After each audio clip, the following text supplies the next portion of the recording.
चलो, तो आप सभी को पता है आप लोग पढ़ क्या रहे हैं, मेंसुरेशन। अच्छा, कोई बच्चा का माइक ऑन है, फुलवाई।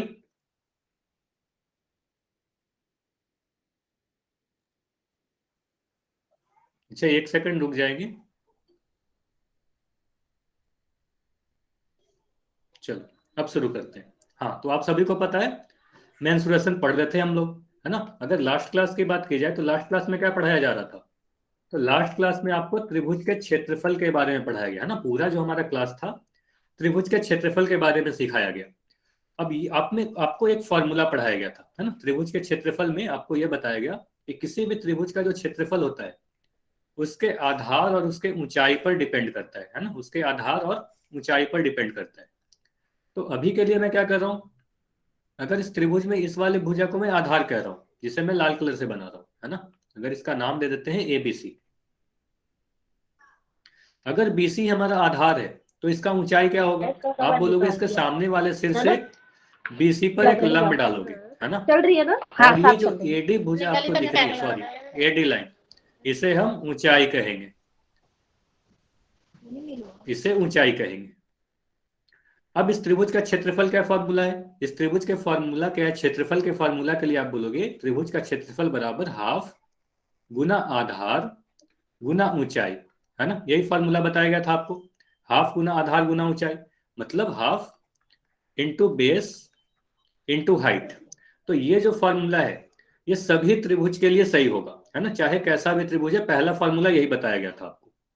इसके बाद दो स्पेशल केस बताया गया था। अगर किसी समकोण त्रिभुज की बात करोगे आप, अगर मैं एक समकोण त्रिभुज बना दे रहा हूं, अगर आपको याद हो तो चैट सेक्शन में आंसर लिखिएगा। अगर मैं इसके तीनों ही भुजा दे दे रहा हूं, हेलो एक सर, भुजा कह आपकी रहा हूं आवाज 8 नहीं आ रही। सेंटीमीटर। आवाज जा रही है मेरी? आवाज मेरी तो जा रही है, सभी बच्चों को जा रही है। अगर आवाज में प्रॉब्लम है तो एक बार लेफ्ट कीजिएगा और ज्वाइन हो जाइएगा। और आवाज में कभी भी प्रॉब्लम हो, आवाज एक बार लेफ्ट कीजिएगा आप क्लास को और ज्वाइन हो जाइएगा। चलिए, तो एक भुजा 8 सेंटीमीटर, दूसरा भुजा 15 सेंटीमीटर, और तीसरा भुजा अगर 17 सेंटीमीटर दिया गया है, तो इस त्रिभुज का क्षेत्रफल आप कैसे कैलकुलेट करते हो? तो इस त्रिभुज के क्षेत्रफल के लिए आपको यह बोला गया कि आप ये कर्ण को छोड़ दोगे, है ना। इस कर्ण को आपको छोड़ देना है, और इस कर्ण को छोड़कर बाकी जो भी दो भुजा दिखती है, किसी को भी आप आधार, किसी को भी आप ऊंचाई ले लेना। आप बोलोगे हाफ गुना 8 गुना 15, है ना। कर्ण को छोड़कर बाकी दो भुजा को गुना करके 1/2 से गुना कर देते हैं। तो यहां से आप सोल्व करोगे तो आपको कितना मिलेगा? 60 सेंटीमीटर स्क्वायर। ये क्लियर है सभी को? अच्छा, 48 कैसे होगा? 60 होगा ना।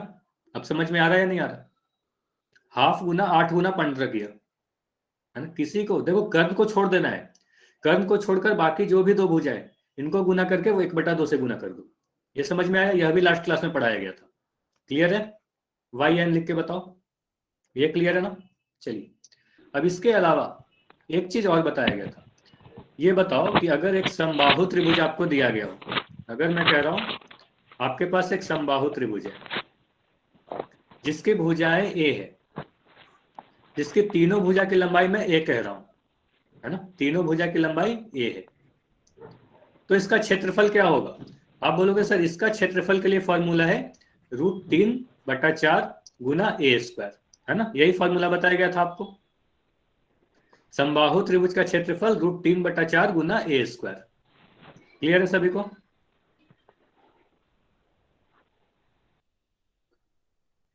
चलिए, ठीक है। ये तीन फॉर्मूला थे। पहला, ये सभी त्रिभुज के लिए सही है। यह वाला जो चीज था यह बताया गया था समकोण त्रिभुज के लिए, और यह फॉर्मूला समबाहु त्रिभुज के लिए। तो चलिए, पहला क्वेश्चन आपके सामने है स्क्रीन पर। इसमें बोला गया है कि एक समबाहु त्रिभुज है जिसकी भुजा 12 मीटर है। तो आपसे इस त्रिभुज का क्षेत्रफल पूछा जा रहा है। तो सोल्व करना है और पोल सेक्शन में आंसर करना है। अभी के लिए मैं आपका चैट को बंद कर रहा हूं।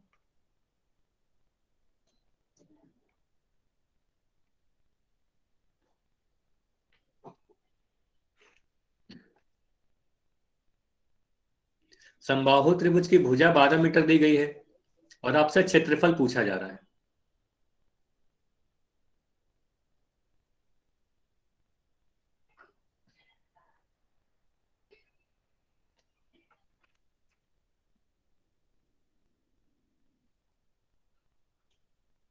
और इससे बिल्कुल मिलता जुलता क्वेश्चन लास्ट क्लास में भी आपको करवाया गया था। सीधे सीधे आपको फॉर्मूला यूज करना है और ट्राई करना है, सॉल्व कीजिए।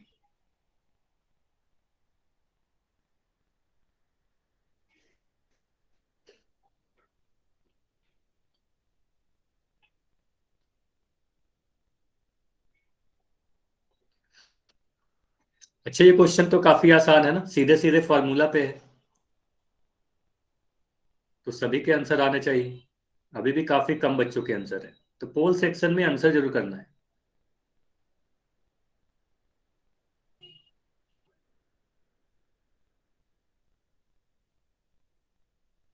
ठीक है, अब काफी बच्चों के आंसर आ रहे हैं।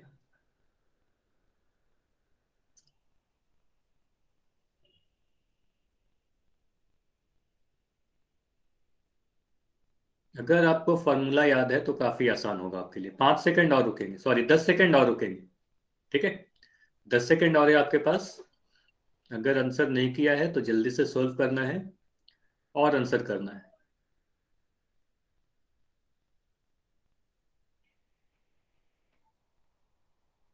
5 सेकंड और। 5, 4, 3, 2, 1।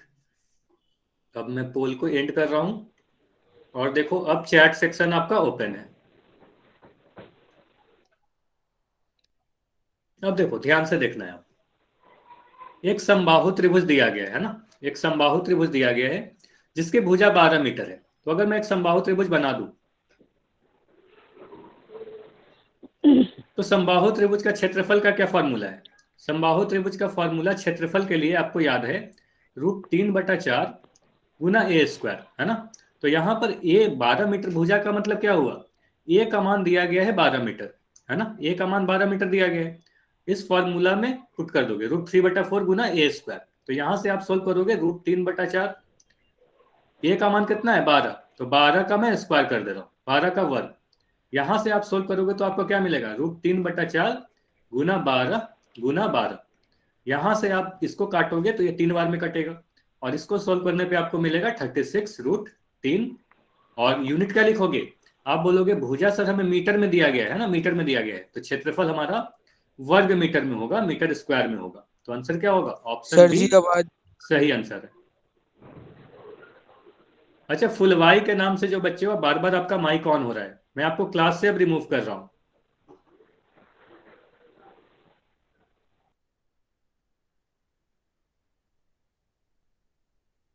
अब आवाज आ रही है? चैट सेक्शन में लिख के बताओ। Yes sir. ठीक है, चलिए, आवाज तभी नहीं जाती जब किसी का माइक ऑन रहता है। तो ये समझ में आया ये क्वेश्चन, पहले ये बताओ, ये समझ में आ गया ये क्वेश्चन?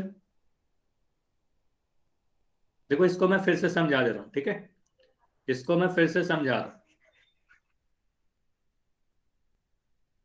आप क्या करोगे, ए का मान आपको दिया गया, मतलब भुजा का मान दिया गया है किसी भी समबाहु त्रिभुज में, अगर तीनों भुजा ए लिख दे, है ना, तो भुजा का मान आपको ए दिया गया है। और इसका क्षेत्रफल का फॉर्मूला आपको सीधे सीधे याद है, √3/4 गुना भुजा स्क्वायर, यानी √3/4 गुना ए स्क्वायर। ये इस त्रिभुज का क्षेत्रफल का फॉर्मूला है, सीधे सीधे आपको पता होना चाहिए। तो आप लिखोगे √3/4 और ए का मान आप रख दोगे 12, तो 12 का स्क्वायर लिख दिया, है ना। इसको आप आगे सोल्व करोगे तो आपको मिलेगा √3/4 गुना ए स्क्वायर का मान क्या रखे 12, तो 12 गुना 12 हो जाएगा, है ना।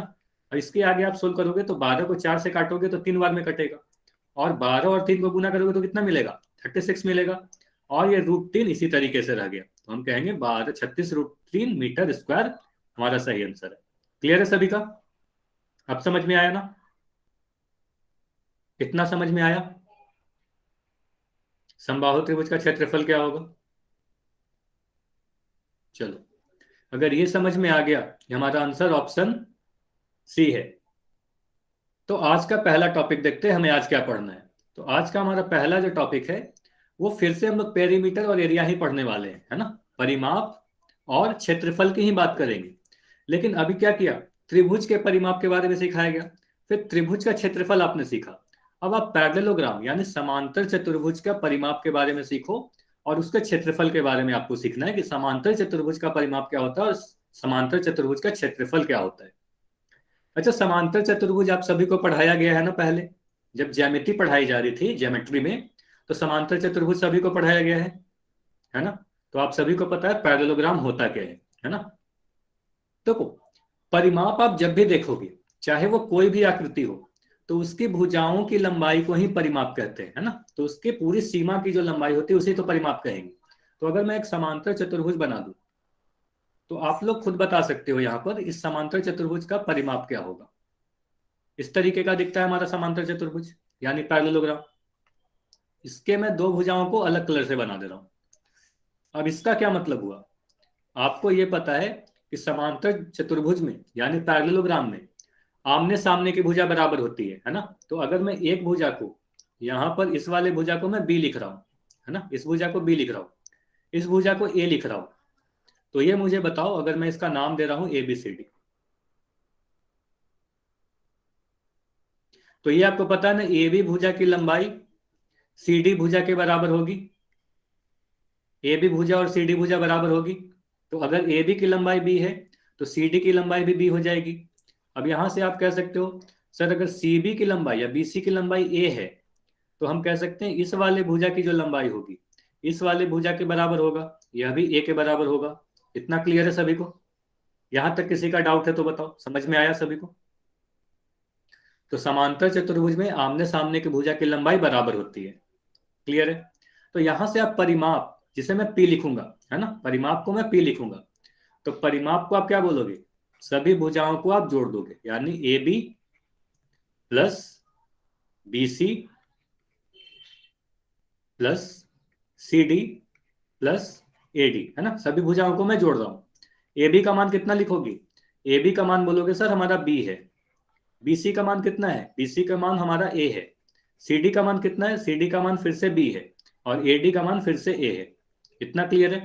अब यहां पर देखो, आप अगर ए और ए को जोड़ोगे, तो ए और ए जोड़ के कितना आएगा, ए प्लस ए टू ए आ जाएगा, है ना। और बी प्लस बी, अगर मैं बी और बी को जोड़ दूं, तो बी प्लस बी हमारा टू बी आ जाएगा, है ना। ये आपको पता है, एक्स में एक्स को मैं जोड़ता हूं अगर, तो हमारा टू एक्स आ जाता है ना। इतना क्लियर है? तो two A plus two B.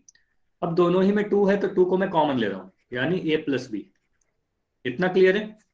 तो समांतर चतुर्भुज का परिमाप क्या आ गया, टू गुना ए प्लस बी। और ए क्या था हमारा, ए हमारा इस समांतर चतुर्भुज का लंबाई है ना। और बी क्या है, इस समांतर चतुर्भुज का चौड़ाई है। इतना क्लियर है? तो आप क्या कर सकते हो, दो गुना ए प्लस बी, या इस तरीके से भी आप याद रख सकते हो, दो गुना एल प्लस बी, है ना। इस तरीके से भी याद रख सकते हो लंबाई और चौड़ाई के लिए। एल मतलब लेंथ, बी मतलब ब्रेथ। क्लियर है? सर ये तो रेक्टेंगल का फॉर्मूला होता है। रेक्टेंगल का भी यही फॉर्मूला होता है, लेकिन सिर्फ रेक्टेंगल का नहीं होता, समांतर चतुर्भुज का भी यही होता है। समझ में आया? तो जो रेक्टेंगल का परिमाप का फॉर्मूला होता है, वही समांतर चतुर्भुज के भी परिमाप का फॉर्मूला होता है, दो गुना लंबाई प्लस चौड़ाई। क्लियर है? चलिए, अब जल्दी से बताओगे। अच्छा, इसकी पहले स्क्रीनशॉट ले लो, जो भी चीज यहां पर लिखा गया है ना उसके स्क्रीनशॉट ले लो। 5 सेकंड का समय है, फिर आपसे क्वेश्चन पूछूंगा मैं।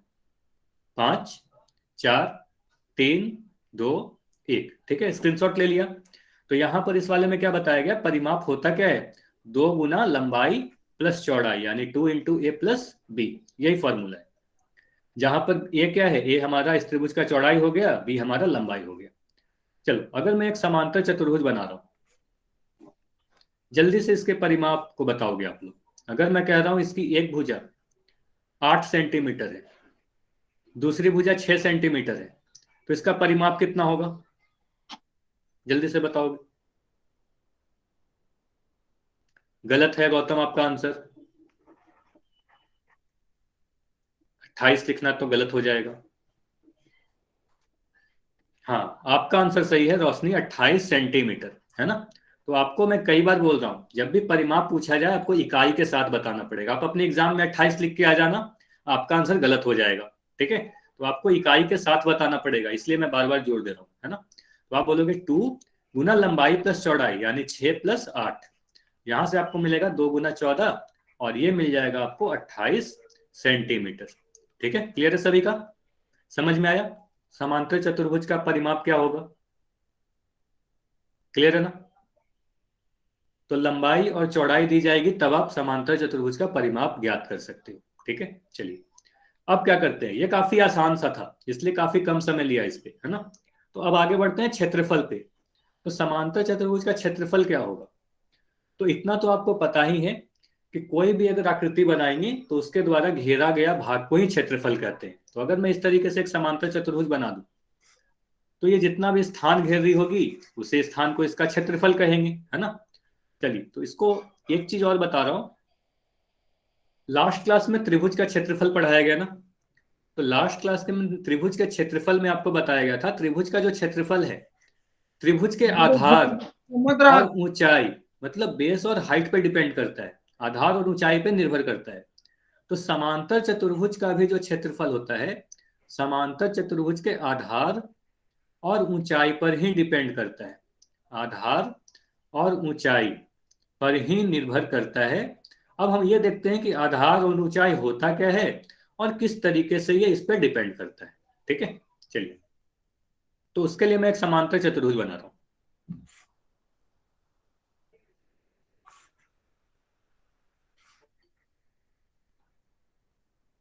ये रहा हमारे पास समांतर चतुर्भुज, इसको मैं नाम दे रहा हूं ABCD। अब ध्यान से सुनना, काफी इंपॉर्टेंट टॉपिक है ये सारे। ठीक है, ABCD हमारे पास एक समांतर चतुर्भुज आ गया। अब देखो, इसमें किसी भी भुजा को फिर से आप आधार मान सकते हो, जैसे त्रिभुज में किसी भी भुजा को आधार मान सकते हैं, तो इसमें भी AB BC CD या AD को आधार मान सकते हो। लेकिन अभी के लिए मैं कह रहा हूं, अगर AB हमारा इस त्रिभुज का आधार है, सॉरी चतुर्भुज का आधार है, किसे आधार लिया, AB को आधार लिया, तो ऊंचाई क्या होगा, ऊंचाई क्या होगा, तो सामने वाले किसी भी शीर्ष से, देखो मैं D से इस पर एक लंब डालता हूं, तो D से अगर मैं AB पर एक लंब डाल दूं जो 90 डिग्री का कोण बनाए, है ना, इस तरीके से, और इसका नाम मैं दे रहा हूं DM। तो ये जो DM है यही हमारा शीर्ष, इसे हम शीर्षलंब भी कह सकते हैं, शीर्ष से डाला गया लंब है ना। तो इसे सबसे पहले तो आप बोलोगे सर ये तो शीर्षलंब है, और शीर्षलंब को ही ऊंचाई भी कहते हैं। इतना क्लियर है, ऊंचाई क्या होता है। तो DM हमारा क्या हो गया, DM हमारा ऊंचाई हो गया। ठीक है, और आधार क्या हुआ, आधार हमारा AB हुआ। ये क्लियर है इतना। अगर AB आधार है तो DM ऊंचाई हो जाएगा, इतना समझ में आया। अगर AB आधार है तो DM हमारा ऊंचाई हो जाएगा। ठीक है, अब आप बोलोगे सर इस चतुर्भुज का क्षेत्रफल आधार और ऊंचाई पे कैसे डिपेंड करता है। आपको बताया गया कि आधार और ऊंचाई पर निर्भर करता है। तो सीधे सीधे आपको याद रखना है, इस समांतर चतुर्भुज का जो क्षेत्रफल होता है, इस समांतर चतुर्भुज का जो क्षेत्रफल होता है, क्षेत्रफल के लिए एक फॉर्मूला है आपके पास।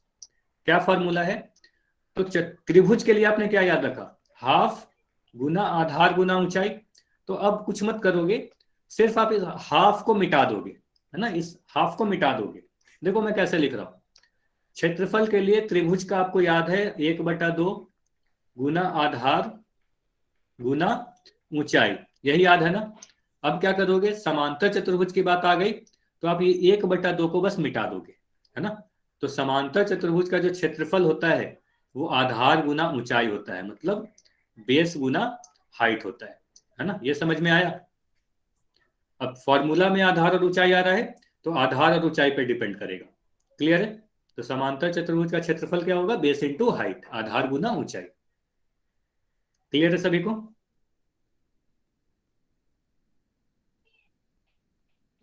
चलिए, तो अगर स्क्रीनशॉट लेना है तो इस पेज की आप स्क्रीनशॉट ले सकते हो। देखो क्या लिखा हुआ है, क्षेत्रफल बराबर आधार गुना शीर्षलंब, और आपको पता है शीर्षलंब को ही, देखो मैं यहां पर लिख दे रहा हूं, शीर्षलंब को ही मैं ऊंचाई कह रहा हूं, है ना, इसे ही हम ऊंचाई कहते हैं। या तो शीर्षलंब कहो या ऊंचाई कहो, दोनों ही एक ही चीज है। तो आप कह सकते हो क्षेत्रफल बराबर आधार गुना शीर्षलंब, या क्षेत्रफल बराबर आधार गुना ऊंचाई बेस इंटू हाइट। चलिए, अब देखो एक क्वेश्चन आपसे पूछा जा रहा है, चैट सेक्शन में ही आंसर कीजिएगा। अगर मैं इस चतुर्भुज में AB की लंबाई आपको दे दे रहा हूं, AB की लंबाई है 12 मीटर, और आपसे बोल रहा हूं AD की जो लंबाई है, AD की लंबाई है 8 मीटर। तो क्षेत्रफल आप बता सकते हो क्या? देखो ए बी ये वाली है, ए डी ये वाला है, तो इसका क्षेत्रफल आप बता सकते हो क्या चतुर्भुज का? नहीं, अभी नहीं बता सकते। Very good Gautam. ठीक है, अभी नहीं बता सकते। क्या करेंगे? बोलोगे सर इसका हाइट चाहिए, मतलब ये जो एच है ना, ये वाली लंबाई आपको चाहिए, ऊंचाई चाहिए। अब मैं ऊंचाई अगर कह रहा हूं 7 मीटर, अब बताओ इस त्रिभुज का क्षेत्र क्या होगा, चतुर्भुज का क्षेत्रफल क्या होगा? अगर हाइट इसका 7 मीटर दिया गया, मतलब डीएम का लंबाई आपको दे दिया गया 7 मीटर, अब कितना होगा इसका क्षेत्रफल? आप बोलोगे सर इसका क्षेत्रफल जो होगा बेस गुना हाइट होता है, और बेस हमारा ए बी है और हाइट हमारा डीएम है ना? तो ए बी का मान आप रख दोगे 12 और डीएम का मान आप रख दोगे 7, और 12 और 7 को गुना करोगे तो 84 मीटर स्क्वायर आएगा आंसर। ठीक है, 84 मीटर स्क्वायर आएगा, क्योंकि मीटर में दिया गया है। क्लियर है? सभी को समझ में आया क्या बोला जा रहा है? ठीक है, चलिए अब देखो, यहां पर कुछ चीजें इंपॉर्टेंट है जो छूट गई। क्या क्या है? जैसे त्रिभुज में आपको यह पढ़ाया गया था ना कि किसी भी भुजा को आप आधार ले सकते हो, किसी भी भुजा को आधार ले सकते हैं। तो यहां पर भी जरूरी नहीं है कि आप सिर्फ और सिर्फ ए बी को ही आधार लोगे, है ना? मैं सी बी को भी आधार ले सकता हूं क्या? हाँ, सी बी को भी आधार ले सकते हैं। तो चलिए इसको समझते हैं। तो इसको समझने के लिए एक समांतर चतुर्भुज बना रहा हूं। ठीक है,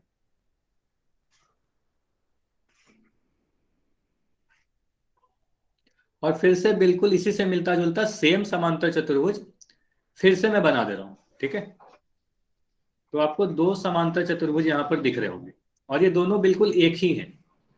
ठीक है, बिल्कुल एक जैसे हैं, मतलब पहला वाला और दूसरा वाला बिल्कुल सेम है, इक्वल है। ठीक है, अब इस वाले का भी नाम मैं ए बी सी डी लिख दे रहा हूं, ए बी सी डी, और इस वाले का भी नाम मैं ए बी सी डी ही लिख दे रहा हूं, ताकि आपको ये पता चले कि दोनों एक ही समांतर चतुर्भुज है, बस दो जगह बनाया गया है। ठीक है, इतना क्लियर है?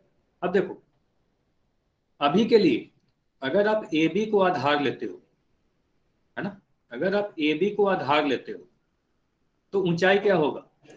डी से एक ए बी पर लंब डालोगे, डी से ए बी पर एक लंब डालोगे, और इसका नाम अगर मैं रख दूं डीएम, है ना, डीएम, तो आप बोलोगे सर अगर आधार हमारा ए बी है तो ऊंचाई क्या होगा? बताओ जल्दी से। ऊंचाई डीएम होगा ना? तो ऊंचाई डीएम हो जाएगा। अगर आधार ए बी है तो ऊंचाई डीएम हो जाएगा। ए बी को मैं काले कलर का बना देता ताकि आपको पता चले, है ना? अगर ए बी आधार है तो डीएम हमारा ऊंचाई हो गया। लेकिन अगर मैं बीसी को आधार ले लूं, ठीक है, बीसी भी आधार हो सकता है क्या? तो मैं बोलूंगा हाँ, आप बीसी को भी आधार ले सकते हो। देखो मैं बीसी को हरे कलर का बना दे रहा हूं। ठीक है, बीसी को मैं हरे कलर का बना दिया। ठीक है, अगर मैं इसे आधार ले लूं, ध्यान से देखिएगा, अगर मैं बीसी को आधार ले लूं तो इस बार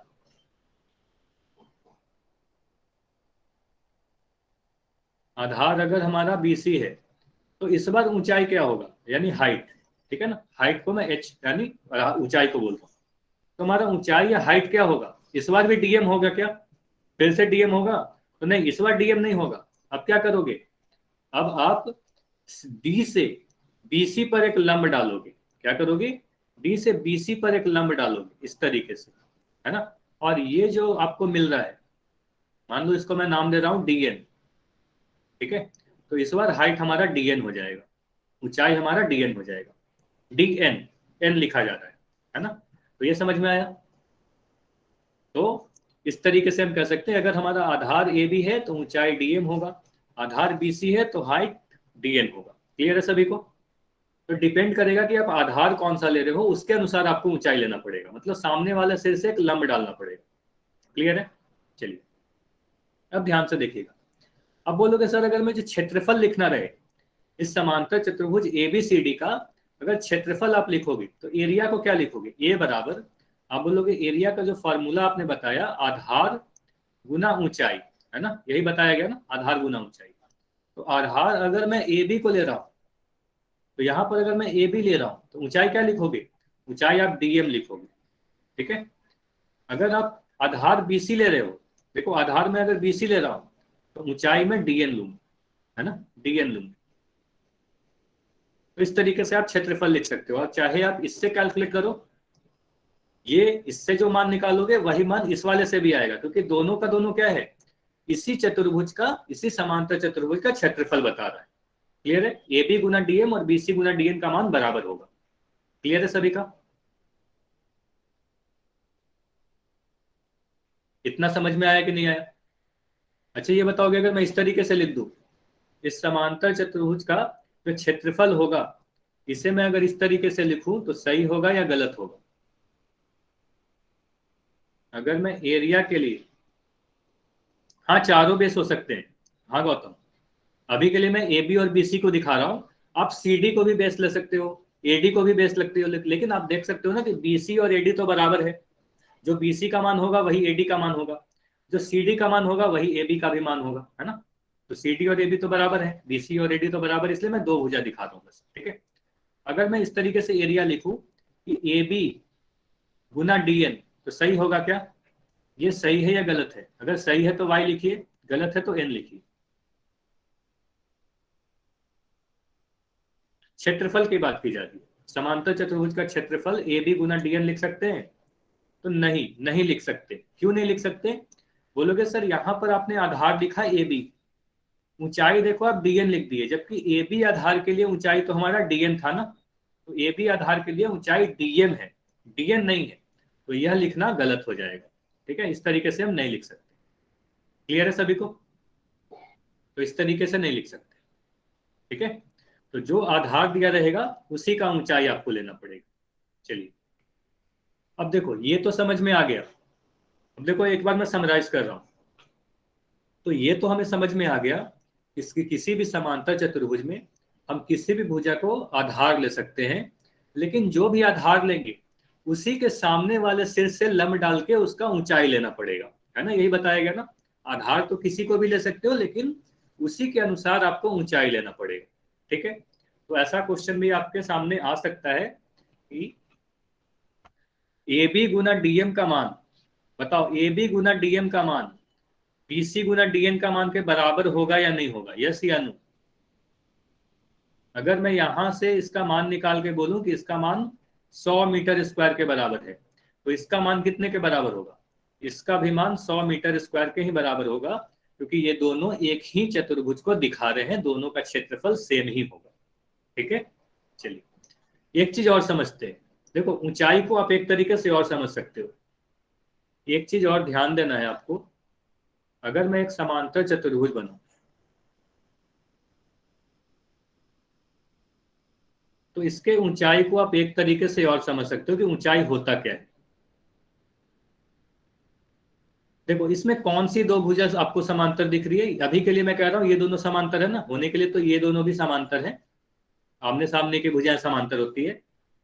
लेकिन ऊंचाई का देखो एक परिभाषा और है, कोई भी दो समांतर भुजा को आप ले लो, अब इन दोनों समांतर भुजा के बीच की जो दूरी होती है,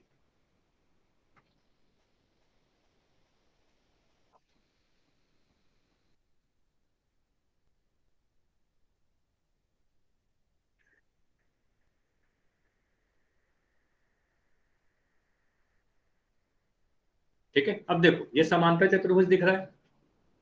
सबसे पहले मुझे ये बताओ, अगर मैं दो लाइन बना रहा हूं, नीचे वाला देखना, तो ये दोनों लाइन के बीच की दूरी कौन सी होगी? ये वाली होगी या ये वाली होगी? बताओ, ब्लैक कलर वाला होगा या ग्रीन कलर वाला होगा? ये बताओ। ये दोनों जो लाइन दिख रहा है आपको, L1 और L2, इन दोनों के बीच की दूरी अगर आपसे पूछी जाए तो ग्रीन वाला होगा आंसर या ब्लैक वाला होगा आंसर? अगर जी लगता है, ग्रीन वाला लगता है तो जी लिखिए, ब्लैक लगता है तो बी लिखिए। हाँ, तो दो समांतर रेखा के बीच में जब भी आपसे दूरी पूछी जाएगी तो आप उस वाले दूरी को बताओगे जो दोनों ही रेखाओं पर परपेंडिकुलर हो, है ना, दोनों ही पे लंब होने चाहिए। तो देखो आपने इस समांतर चतुर्भुज के ऊंचाई ज्ञात करने के लिए क्या किया, आप यहां से ऐसे लंब डाल दिए, है ना, इस तरीके से लंब डाला आपने, ठीक है। और इसको आपने कहा ये हमारा डीएम है, इसको मैं डीएम कह रहा हूं, ठीक है। तो ये है क्या बेसिकली? यह दो समांतर रेखा के बीच की दूरी है ना। कहीं पर से भी आप नाप के इसको देखोगे तो ये दो समांतर रेखा के बीच की दूरी है ना। तो यही कहते हैं कि जो किसी भी समांतर चतुर्भुज का जो शीर्षलंब होता है, जो ऊंचाई होता है, वो बस वो दो समांतर रेखा के बीच की दूरी है। क्लियर है? समांतर भुजाओं के बीच की दूरी है। इतना समझ में आया कि जो ऊंचाई होता है, समांतर चतुर्भुज का जो ऊंचाई होता है, वो दो समांतर भुजाओं के बीच की दूरी को ही कहते हैं। ठीक है? चाहे आप कहीं पर से उसकी दूरी मेजर कर सकते हो, है ना। आप यहां से भी उसकी दूरी मेजर कर सकते हो। देखो, इस तरीके से भी मेजर किया तो वही लंबाई आएगी, है ना। कहीं से भी आप मेजर करो वही दूरी आएगी। क्लियर है सभी का? तो यहां से दो चीज समझ में आया। पहला, एक बार मैं समराइज कर रहा हूं। चलो इस पेज की स्क्रीनशॉट ले लो, साथ के साथ सारी चीजें रिवीजन हो जाएगी। सर दोनों में से किसी भी पॉइंट पर परपेंडिकुलर खींच सकते हैं ना? हाँ, कहीं से भी परपेंडिकुलर खींच सकते हो। यहाँ से आप खींच सकते हो, यहाँ खींच सकते हो, कहीं से भी खींच सकते हो, और दोनों ही के मान बराबर आएंगे। आपको नहीं लगता है क्या कि अगर मैं कह रहा हूँ कि ये लंबाई अगर 8 सेंटीमीटर है तो यह भी लंबाई 8 सेंटीमीटर होगा, यह भी 8 सेंटीमीटर होगा, और यह भी 8 सेंटीमीटर होगा। सभी के सभी 8 सेंटीमीटर ही होंगे, मतलब दूरी है ना। अगर मान लो दो रेलवे ट्रैक है, मान लो दो ट्रेन की पटरी है, आप कहीं से भी इसके बीच की दूरी मेजर करो, वही दूरी एक फिक्स होगी ना, हमेशा बराबर होगी। क्लियर है? ठीक है, वो दूरी हमेशा बराबर रहेगी। चलिए, तो देखो क्या क्या चीजें हैं, आपको स्क्रीनशॉट लेना है इस पेज की जल्दी से। तो पहले इसकी स्क्रीनशॉट लो, 5 सेकंड का समय आपके पास। 5, 4, 3, 2, 1। अब देखो क्या क्या चीज यहाँ पर लिखा गया है। पहला चीज ये लिखा गया है, किसी भी समांतर चतुर्भुज का जो क्षेत्रफल होता है वो आधार गुना ऊंचाई के बराबर होता है। शीर्षलंब को मैं लिख भी दे रहा हूं, अगर आपने स्क्रीनशॉट आप इसका लोगे तो सारी चीज एक साथ हो जाएगी। तो शीर्षलंब को ऊंचाई भी कहते हैं, आधार गुना ऊंचाई कह सकते हो। देखो पहला नोट में क्या लिखा गया है, हम अगर आधार को हम आधार के रूप में समांतर चतुर्भुज की कोई भी भुजा ले सकते हैं। चाहे कोई भी भुजा ले लो, चाहे ए बी लो, बी सी लो, सी डी ए लो, या ए बी लो, परंतु शीर्षलंब उसी भुजा का लेना होगा जिसे हमने आधार माना है ना। तो जिसे भी आप आधार मान लोगे, अगर मान लो बीसी को आप आधार मानोगे, है ना, अगर हमारा बीसी आधार है तो डी से यहां हमें एक लंब डालना पड़ेगा, है ना, डी से हमें एक लंब डालना पड़ेगा। क्लियर है? दूसरा चीज, शीर्षलंब क्या है? आधार तथा उसके सम्मुख भुजा के बीच की दूरी है, और इसे ही हम समांतर चतुर्भुज की ऊंचाई भी कहते हैं। तो ये सारी चीज क्लियर है आपको? ये सारी चीज पढ़ा दी गई है। ये बताओ, सारा चीज समझ में आया तो वाई लिख के बताओ, फिर क्वेश्चन करेंगे। कोई भी किसी का डाउट है, अब जाकर वो एन भी लिख सकता है, या कोई डाउट है तो पूछ भी सकता है। चलिए, अगर सभी को समझ में आ गया तो जल्दी जल्दी होल सेक्शन में आंसर देना है। तो पहला क्वेश्चन आपके सामने है। तो पहले क्वेश्चन में एक समांतर चतुर्भुज दिखाया गया है जिसकी दो भुजा एडी और एबी की लंबाई दी गई है, और आपसे परिमाप पूछा जा रहा है। तो यह क्वेश्चन तो काफी आसान सा क्वेश्चन है। अगर आप परिमाप का फॉर्मूला नोट डाउन किए हो तो 10 सेकंड में इसका आंसर कर सकते हो। देखो इस समांतर चतुर्भुज का परिमाप क्या होता है, जल्दी से सॉल्व करके बताइए।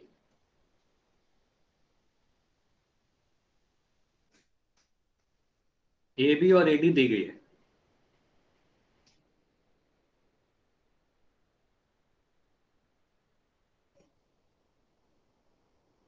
देखो परिमाप क्या होता है, परिमाप का फॉर्मूला क्या पढ़ाया गया है। अगर परिमाप का फॉर्मूला नहीं भी याद है तो भी आप इसे कर सकते हो। ठीक है, परिमाप कुछ नहीं होता, उसके सभी भुजाओं के योग ही होते हैं, है ना। तो फॉर्मूला अगर परिमाप का भूल भी जाओ तो भी आप यही सोचना कि परिमाप क्या होता है, उसके सभी भुजा के योग होते हैं। चलिए 10 सेकंड और रुकेंगे, काफी आसान सा क्वेश्चन था, ज्यादा समय नहीं लेंगे। 10 सेकंड और है आपके पास।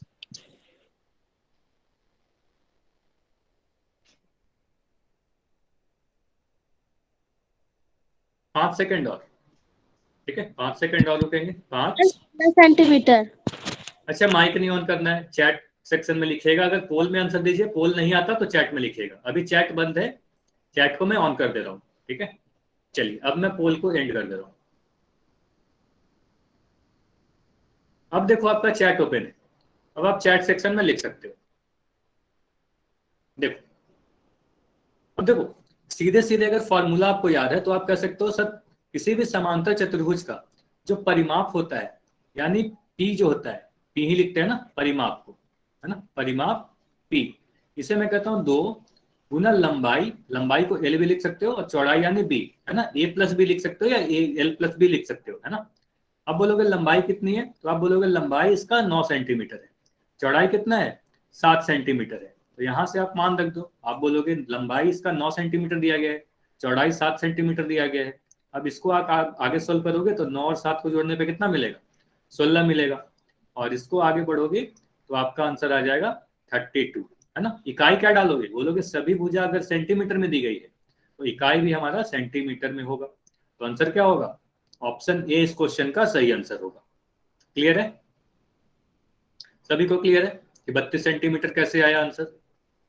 अगर मान लो फॉर्मूला नहीं याद है, अगर आपको फॉर्मूला नहीं भी याद है तो भी ये क्वेश्चन काफी आसानी से कर सकते हो। बोलोगे ए बी की लंबाई 9 सेंटीमीटर है, तुम्हें पता है इस भी भुजा की लंबाई 9 सेंटीमीटर होगी, क्योंकि सामने वाले भुजा की लंबाई बराबर होती है।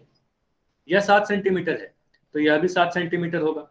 अब सभी भुजा को आप जोड़ दो, है ना, 9 + 7 + 9 + 7, और यहां से जोड़ने पे आपको फिर से 32 सेंटीमीटर मिल जाएगा।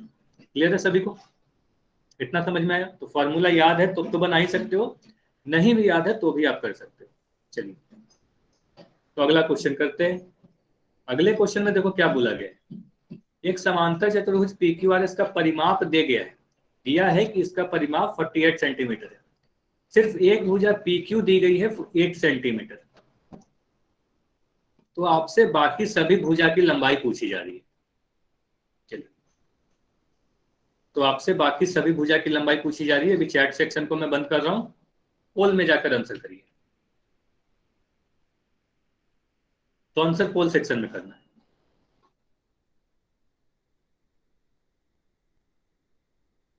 देखो सर परिमाप दिया गया है, इस बार परिमाप दिया गया है 48 सेंटीमीटर, एक भुजा दी गई है और आपसे बाकी सभी भुजा की मान पूछे जा रहे हैं।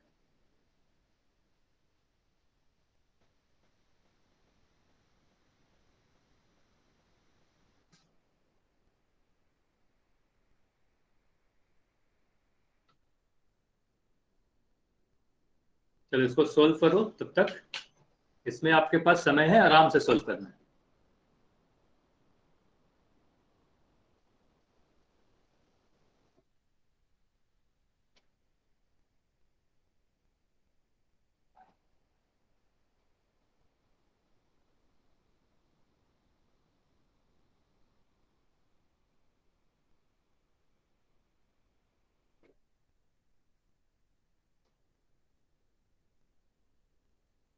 अगर परिमाप दिया गया है, एक भुजा PQ दी गई है, तो बाकी सभी भुजाओं की लंबाई आप कैसे बताओगे, पहले खुद से ट्राई करो फिर मैं बताता हूँ।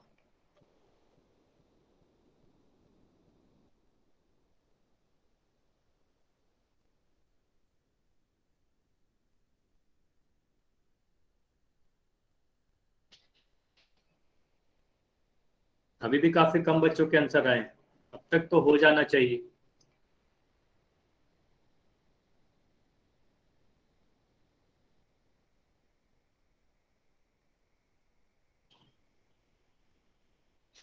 तो 10 सेकंड और रुकेंगे, ठीक है, 10 सेकंड के बाद इस क्वेश्चन को एंड करके इसको डिस्कस किया जाएगा। परिमाप 48 है, एक भुजा PQ 8 सेंटीमीटर दी गई है, तो अन्य भुजा के मान क्या होंगे। 5 सेकंड और, 5 4 3 2 1। चलो अब मैं पोल को एंड कर दे रहा हूं और अब आपका चैट सेक्शन ओपन किया जा रहा है। तो चलो यहां पर देखो, इस क्वेश्चन में समांतर चतुर्भुज दिया गया कि PQRS क्या है, एक समांतर चतुर्भुज है और इसका परिमाप 48 सेंटीमीटर है। तो सबसे पहले तो ये पता है कि हमें PQ की लंबाई भी दी गई है 8 सेंटीमीटर, है ना। तो यहाँ पर ऐसे चैट में अभी कोई कुछ नहीं लिखेगा, ध्यान से अपने स्क्रीन को देखो, सारी चीज समझ में आ जाएगी, ठीक है, ध्यान से देखना है आप। यहाँ देखो PQ, इसे मैं 8 सेंटीमीटर लिख रहा हूं, ठीक है, पी क्यू को मैं 8 सेंटीमीटर लिख रहा हूँ, ठीक है, ये दिया गया है। अब पी क्यू अगर 8 सेंटीमीटर है तो पहले बताओ एस आर की लंबाई कितनी होगी, कोई बता सकता है क्या? एस आर की लंबाई क्या होगी? एस आर की लंबाई क्या होगी? बिल्कुल 8 सेंटीमीटर होगी। क्यों? क्योंकि कहते हो समांतर चतुर्भुज में सम्मुख भुजा की लंबाई बराबर होती है ना, समांतर चतुर्भुज में आमने सामने की भुजा की लंबाई बराबर होती है, तो सामने वाली भुजा यह भी 8 सेंटीमीटर हो जाएगी। ठीक है, इतना क्लियर है? अब क्या करेंगे, एसपी और आर क्यू का मान हमें नहीं पता, तो एसपी और आर क्यू को मान लेते हैं हम एक्स मान लेते हैं, है ना, दोनों ही की लंबाई एक्स मान लेते हैं क्योंकि दोनों की लंबाई बराबर होगी। तो एसपी को भी एक्स कह दिया और आर क्यू को भी एक्स कह दिया, है ना, एसपी को भी एक्स कह दिया, आर क्यू को भी एक्स कह दिया। अब आपको क्या पता है, परिमाप आपको पता है इस चतुर्भुज का 48 सेंटीमीटर, है ना, तो इसका परिमाप अगर 48 सेंटीमीटर है तो मैं देखो यहां पर लिख रहा हूं परिमाप बराबर 48 सेंटीमीटर, जो दिया गया है उसे मैं लिख दिया। अब परिमाप का फॉर्मूला क्या होता है ये बताओ, तो परिमाप का फॉर्मूला आपको पता है 2 इंटू एल प्लस बी, ये सही है, इतना क्लियर है? परिमाप बराबर 2 इंटू एल प्लस बी, लंबाई प्लस चौड़ाई, है ना। अब यहां से आप आगे बढ़ोगे तो आप बोलोगे 2 को तो सर मैं 2 ही लिखा, एल को क्या लिखोगे? एल को 8 लिख दिया जा रहा है ना, एल जो हमारा पी क्यू है, पी क्यू को मैं एल ले रहा हूं, ठीक है, और बी क्या है हमारा चौड़ाई, जिसे मैं एक्स लिख दे रहा हूं। इतना क्लियर है सभी को? इतना क्लियर है तो वाई लिख के बताओ, 2 इंटू 8 प्लस एक्स, ठीक है। अब इसके आगे आप बढ़ोगे तो क्या करोगे, इस 2 को 48 के नीचे ले जाओगे तो आप बोलोगे सर 8 प्लस एक्स का जो मान है, देखो मैं इस तरफ लिख रहा हूं, 8 प्लस एक्स का जो मान है वो 48/2 यानी 24 के बराबर होगा। इतना क्लियर है? इतना क्लियर है, 8 प्लस एक्स का मान 24 के बराबर आया। अब 8 प्लस एक्स का मान अगर 24 के बराबर है तो एक्स का मान कितने के बराबर हो जाएगा, तो आप बोलोगे सर एक्स का जो मान है वो 24 माइनस 8 यानी 16 के बराबर आ जाएगा, 16 सेंटीमीटर के बराबर आ जाएगा। क्लियर है? तो एक्स का मान कितना आया, 16 सेंटीमीटर आया। अब एक्स का मान अगर 16 आ गया तो आप बोलोगे एसपी का जो मान है सर यह है 16 सेंटीमीटर के बराबर, और अगर यह 16 है तो आर क्यू भी हमारा 16 सेंटीमीटर के बराबर होगा। क्लियर है सभी को? इतना क्लियर है? अब देखो यहां पर हम सभी ऑप्शन को देखेंगे तो हम कह सकते हैं पी क्यू 8 सेंटीमीटर, पहले ऑप्शन को देखो तो आप बोलोगे क्यू आर 8 सेंटीमीटर है क्या, तो आप ऑप्शन को देखोगे तो हम कह रहे हैं क्यू आर तो हमारा 16 सेंटीमीटर है, यह हमारा गलत आंसर हो सकता है, ये गलत होगा। ऑप्शन बी को आप देखोगे तो कहोगे क्यू आर 16 सेंटीमीटर दिया गया, ये सही है। एस आर 16 सेंटीमीटर है क्या, तो एस आर को तो आप कह रहे हो कि एस आर हमारा 8 सेंटीमीटर है ना, एस आर हमारा 8 सेंटीमीटर है, इसलिए यह आंसर हमारा गलत हो गया। ऑप्शन सी को आप देखो तो ऑप्शन सी में क्यू आर हमारा 8 सेंटीमीटर दे रखा है, और जबकि क्यू आर जो है, क्यू आर की लंबाई हमें 16 सेंटीमीटर पता है ना, क्यू आर की लंबाई हमें 16 सेंटीमीटर पता है, तो यह भी हमारा गलत होगा। अब तीनों ही अगर गलत हो गए तो ऑप्शन डी ही हमारा सही होगा, और देख भी सकते हो Q R 16 centimetre, S R 8 centimetre और एस पी 16 सेंटीमीटर, तो हमारा सही आंसर क्या होगा, ऑप्शन डी सही होगा। क्लियर है सभी को? कैसे सोल्व किया, समझ में आ गया तो वाई लिखिए, कोई भी डाउट है तो एन लिख सकते हो, कोई भी डाउट है तो पूछ लो, मैं दोबारा बता दूंगा।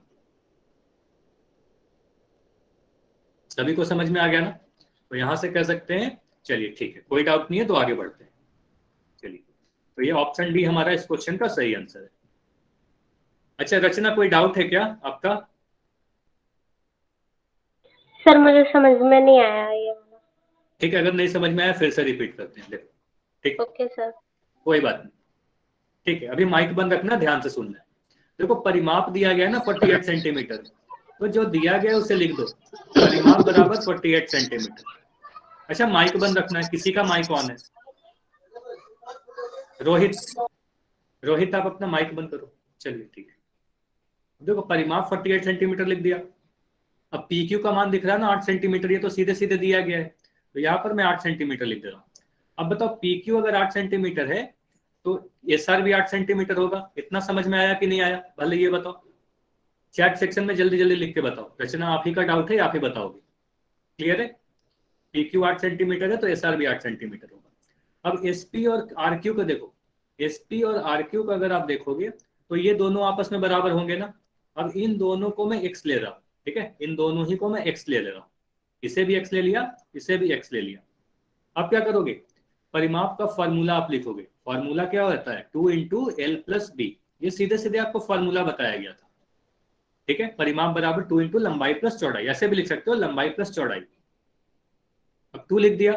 लंबाई का मान कितना है, आप लोगों ने लंबाई, लंबाई आप 8 को भी ले सकते हो, x को भी ले सकते हो, तो यहाँ पर मैं पी क्यू लिख दे रहा हूँ 8, है ना, इसे मैं 8 लिख दे रहा हूँ। अब b यानी चौड़ाई, तो चौड़ाई को मैं x लिख दे रहा हूँ, है ना, इसे मैं x लिख दिया, और ये 48 के बराबर है।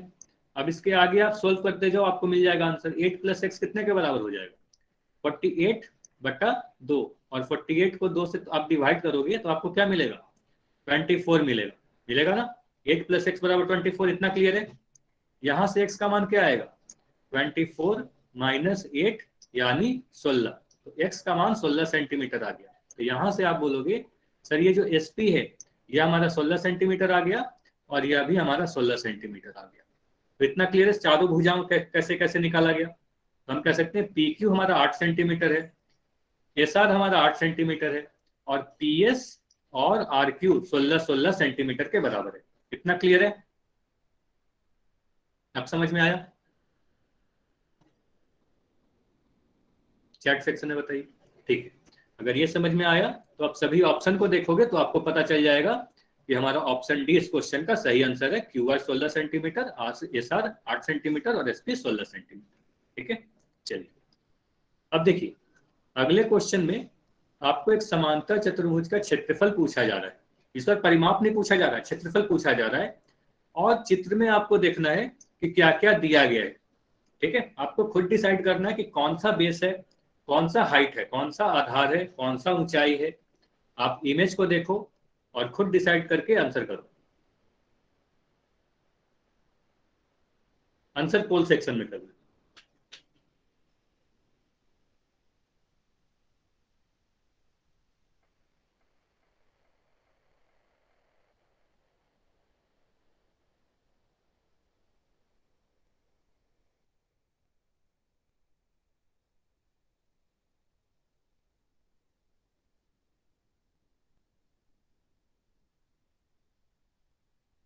देखो आंसर क्या होगा, A, B, C या D।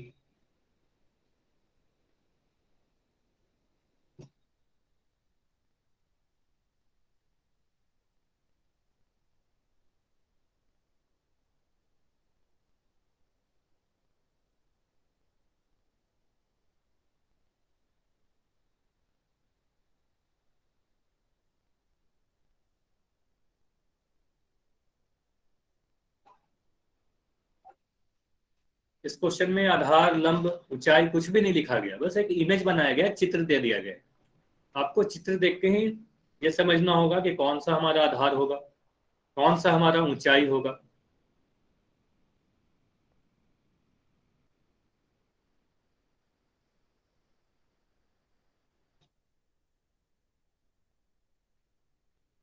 चलिए काफी आसान सा क्वेश्चन है, 10 सेकंड और रुकेंगे। 10 सेकंड में पोल को एंड करके इसको डिस्कस किया जाएगा। अगर अब तक आंसर नहीं किया है तो 10 सेकंड और है आपके पास, जल्दी से आंसर कीजिए।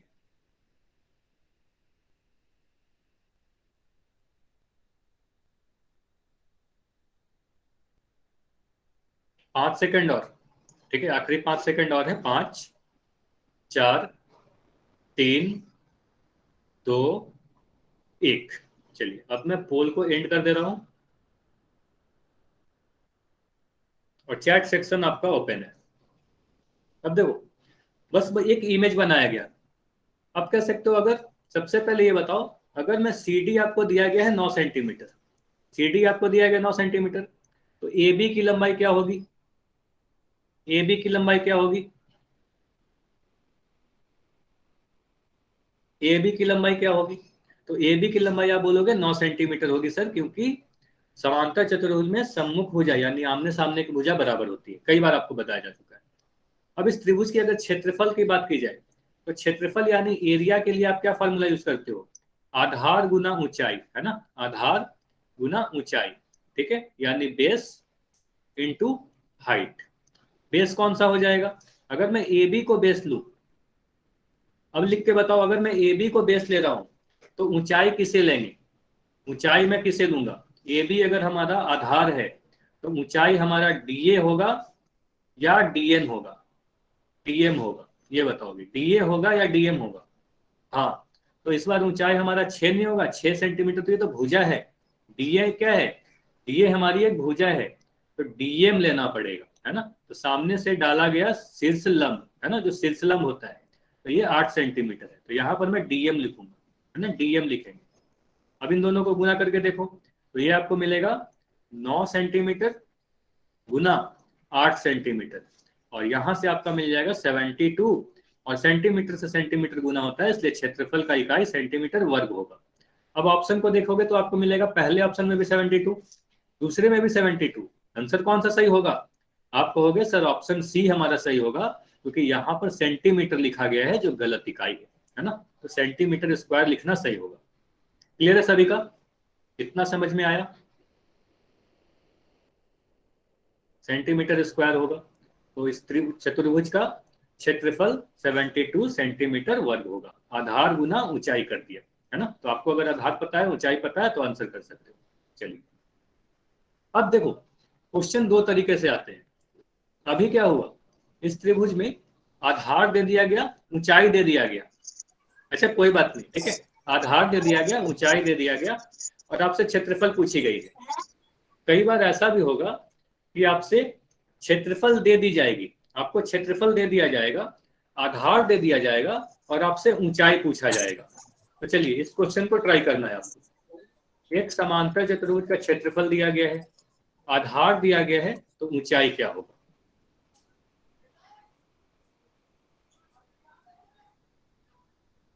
पोल सेक्शन में आंसर करना है।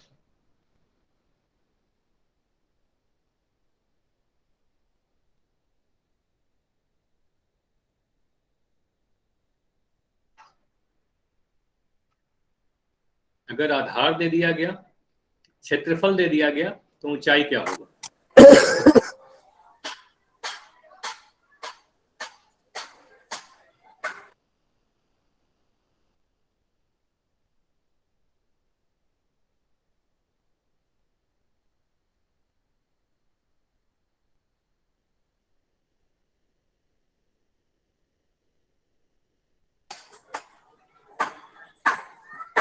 सर रोहित सावंत के नाम से जो भी बच्चे हो, रोहित सावंत के नाम से जो भी बच्चा हो, आपका बार बार माइक ऑन हो रहा है, ये आपकी लास्ट वार्निंग है। अगले बार आपका माइक ऑन होगा बिना किसी वार्निंग के, मैं आपको क्लास से रिमूव कर दूंगा।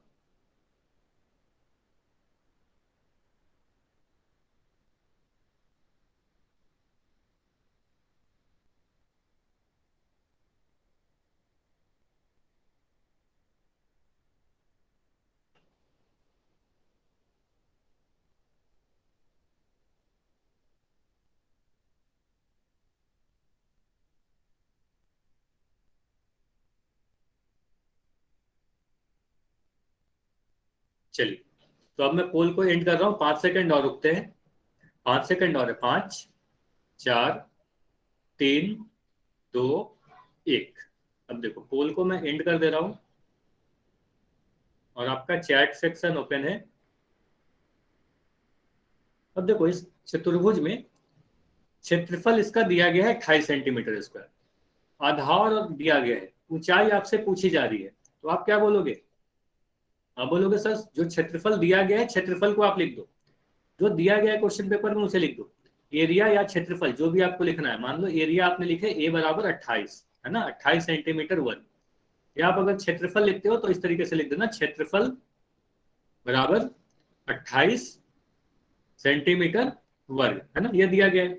अब क्षेत्रफल का फॉर्मूला क्या होता है, आधार गुना ऊंचाई, है ना, क्षेत्रफल का फॉर्मूला होता है आधार गुना ऊंचाई, तो आप बोलोगे बेस इंटू हाइट, है ना, base into height, D into H बराबर, यही हमारा दिया गया 28 के बराबर, इतना क्लियर है। अब यहाँ पर आधार यानी बी का मान दिया गया ना 7 सेंटीमीटर, इस क्वेश्चन में क्या दिया गया है, बी का मान आपको 7 सेंटीमीटर दिया गया है, और एच का मान आपसे पूछा जा रहा है, तो आप कहोगे बी का मान आप रख दोगे यहाँ पर 7, और यहाँ पर एच का मान एच ही रख दोगे, क्योंकि एच तो हमें निकालना है, और यहाँ से आप अगर सोल्व करोगे तो एच का मान आपको मिल जाएगा 28/7 यानी 4 सेंटीमीटर। सेंटीमीटर क्यों लिखा? क्योंकि ऊंचाई या सिलसिलम की बात की जा रही है जो एक लंबाई होगी, है ना। तो आंसर क्या होगा? ऑप्शन ए हमारा सही आंसर होगा। क्लियर है इतना? ये समझ में आया? ऐसे काफी लोगों के आंसर सही थे। इतना क्लियर है? चलिए ठीक। चलो एक चीज और बताओगे। ठीक है, अब एक क्वेश्चन मैं आपसे पूछ रहा हूं, ठीक है। एक समांतर चतुर्भुज है,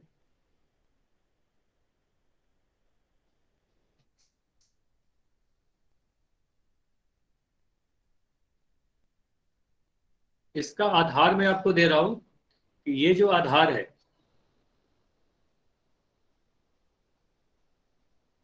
ए बी का मान आपको दिया गया है 8 सेंटीमीटर, और यहां से मैं एक लंब डाल रहा हूं, डी से एक लंब डाल रहा हूं डीएम। डीएम की लंबाई आपको दी गई है 6 सेंटीमीटर। तो इसका क्षेत्रफल क्या होगा? एरिया बताइएगा जल्दी से। इसका क्षेत्रफल कितना होगा? जल्दी से बताओगे। अगर ए बी की लंबाई 8 सेंटीमीटर है, डीएम की लंबाई 6 सेंटीमीटर है, तो इस समांतर चतुर्भुज का क्षेत्रफल कितना होगा? 48 सेंटीमीटर, 48 सेंटीमीटर स्क्वायर। चलिए ठीक है, तो आप बोलोगे सर इसका जो क्षेत्रफल होगा वो ए बी को मैं डीएम से गुना कर दूंगा, है ना, और बोलोगे 48 सेंटीमीटर स्क्वायर आ जाएगा, है ना। तो क्षेत्रफल क्या आएगा? ए बी गुना डीएम, ए बी गुना डीएम, आधार गुना ऊंचाई, और यहां से आपने कैलकुलेट किया 48 सेंटीमीटर वर्ग। चलो अब मैं आपसे ये बोल रहा हूं कि अगर मैं आपको ये दे दूं कि बीसी की लंबाई 12 सेंटीमीटर है, ध्यान से देखना, बीसी की लंबाई अगर मैं आपसे दे रहा हूं कि बीसी की लंबाई 12 सेंटीमीटर है, तो कोई बता सकता है कि बीसी पर डाला गया जो लंब होगा, मतलब बीसी आधार को, अगर बीसी को मैं आधार मान लूं, तो बीसी आधार के लिए जो ऊंचाई बनेगा हमारा, है ना, उसकी लंबाई क्या होगी?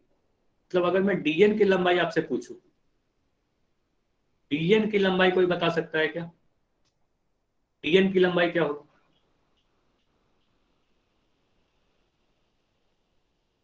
डीएन का लंबाई कितना होगा? 6 नहीं होगा, पहला आंसर 6 आया है।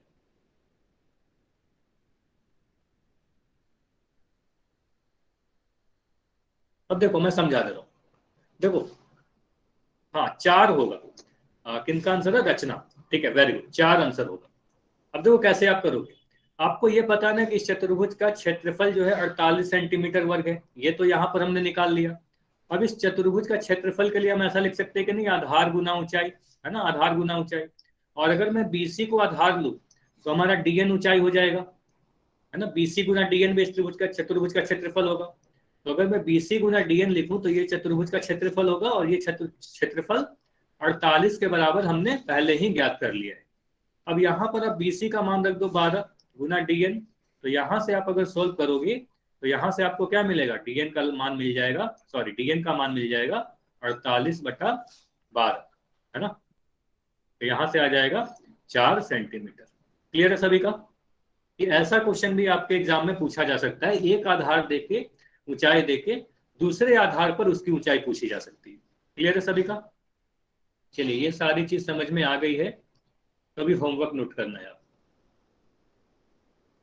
तो होमवर्क क्या है? ये 2 एक्सरसाइज आज के लिए आपका होमवर्क है, एक्सरसाइज 3.1 और 3.2। पेज नंबर आपके सामने लिखा हुआ है और क्वेश्चन नंबर भी लिखा हुआ है। तो नेक्स्ट क्लास के पहले आपको ये सारे कर लेने